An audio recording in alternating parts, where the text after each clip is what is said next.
Like many artists, I don't know about you, I always find the view of the silver trunk mixed in with the golds and browns and russet colours that you get when you have the silver birch portrayed in the fall or in the autumn, depending on which part of the world you live. I think that more than anything gives such an attractive combination of colours that it's irresistible to artists. You can see the size of this little tonal sketch I've done. It's about half the size of my hand. It's only about 3 inches by 2 inches, but it gives me all the information I need. Now here you can see I've drawn out the picture and I've actually reserved the highlights for the trunks of the silver birch with masking fluid. But what I'm going to do now is exactly the same technique with the cherry tree background, where I put in lots of darks of different colours which will help to lift the tree trunks and to show them in their full glory. Incidentally, the colours I'm going to use are lemon yellow and raw sienna. I'm going to use phthalo blue this time for some of the darks together with the burnt umber, and I'll bring some of the light red in, which will give us those lovely russet reddy browns. Right, now here I've got 5 brushes, which is probably more than I'd normally use, but it's a chance to show different techniques in the same picture, so hopefully that will be helpful to you. We've got the number 10 round, the 1/2 inch flat brush, the scrubby little bristle brush that I've been using in some of the other tutorials to give us some rough edged trees and foliage, the rigger of course for the fine lines, and the number 6 round, which will help us when we come to paint some of the more slender uprights in the trees.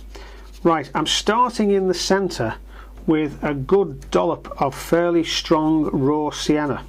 And the reason I'm doing that is that I want to create a sense of light in the centre of the picture. You can see again with the masking fluid, I don't have to worry about painting round trunks and foliage. I can just paint straight over the whole lot. But I'm going in now with some light red here and there. Now I'm just making sure the phthalo blue and the burnt umber, which I'm mixing quite strongly, you can see that, and I'm making sure I'm getting that backing against the lower parts of the trees. Just going to form the merest hint just by scraping of some distant background trees there like that.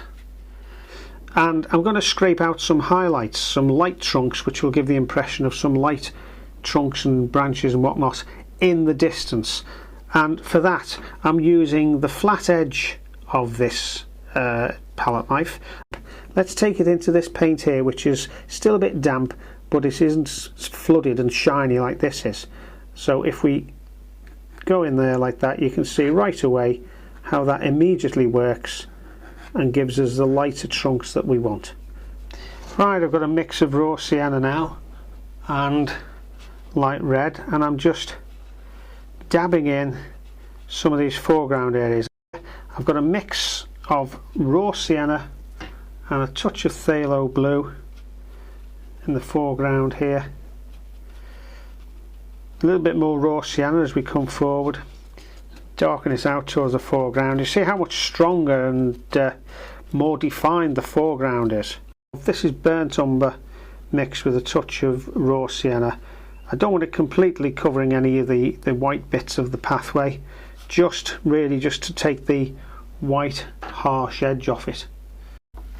Right, well, we've had a great deal of fun here, just slapping on colour all over the place, just dabbing it with the various brushes, the number 6 round, the number 10 round, just putting it very much wet into wet, very much stronger than you think you're going to need, because it really will soak down into the paper and dissipate and become much lighter. So we put paint that's really almost straight off the palette, almost out of the tube. But what I'm going to do now is let that dry, and I'm going to take off the masking fluid and then start painting in the trunks and the distant remaining leaves on these silver birch trees. But you can see now how we've got this nice light reserved area, and you can see the value of doing these darker colours, very, very dark, have dried a lot lighter but are still nicely dark and give us a nice counter change contrast, that when we put the silver colour, the silver grey colour in the trees, it'll still contrast nicely with the dark background. Right, I've mixed up 3 strong batches of raw sienna with a little lemon yellow included, some light red and some burnt umber in here, and I'm just going to dip the sponge on the end first of all into the lighter colour and work my way with just a touch of some of the darker colours, not too much. It's going to be mostly the light colour to create the leaves.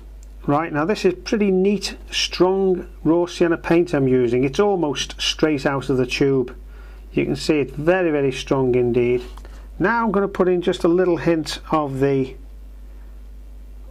red, not near as much as the raw sienna, just to give a little bit of variety and a little bit of, actually it implies there's a little bit of shading to these trees here.